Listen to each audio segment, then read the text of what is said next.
ഉത്തർപ്രദേശിലെ മീററ്റിൽ ഒരു കെട്ടിടം തകർന്ന് 10 പേർ മരിച്ചു, കുറെ പേരെ കുടുങ്ങിക്കിടന്നു, ഒരുപാട് പേരെ രക്ഷപ്പെടുത്തി എന്ന് പറയുന്നു. അതിന്റെ വിവരങ്ങളുമായി ഡൽഹിയിൽ നിന്ന് വിനീത വിജി ചെയ്യുന്നുണ്ട്. വിനീത,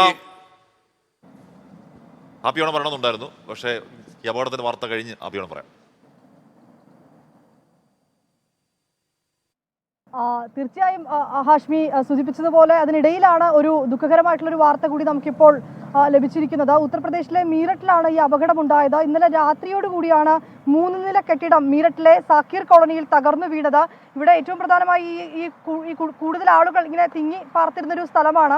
അതുകൊണ്ട് തന്നെ ഈ കെട്ടിടം തകർന്നു വീണതിനെ തുടർന്ന് ഏതാണ്ട് 15-ലധികം ആളുകൾ ഇതിനിടയിൽ അകപ്പെട്ടു പോയെന്നാണ് നമുക്കിപ്പോൾ അറിയാൻ കഴിഞ്ഞിരിക്കുന്നത്. 10 പേർ മരിച്ചിട്ടുണ്ട്. 14ഓളം പേരെ ഈ കെട്ടിടത്തിനിടയിൽ നിന്ന് കുടുങ്ങിക്കിടന്ന കെട്ടിടത്തിനിടയിൽ നിന്ന് രക്ഷപ്പെടുത്തിയിരിക്കുകയാണ്. 5 പേരെ ആശുപത്രിയിൽ പ്രവേശിപ്പിച്ചിരിക്കുകയാണെന്നും അറിയാൻ കഴിയുന്നുണ്ട്. ഇപ്പോഴും അവിടെ ഈ രക്ഷാപ്രവർത്തകരെത്തിയ രക്ഷാപ്രവർത്തനമൊക്കെ ഇപ്പോഴും അവിടെ പുരോഗമിക്കുകയാണ്. ഈ കെട്ടിടത്തിന്റെ അവശിഷ്ടങ്ങളൊക്കെ തന്നെ അവിടെ നിന്ന് മാറ്റുന്നുണ്ട്.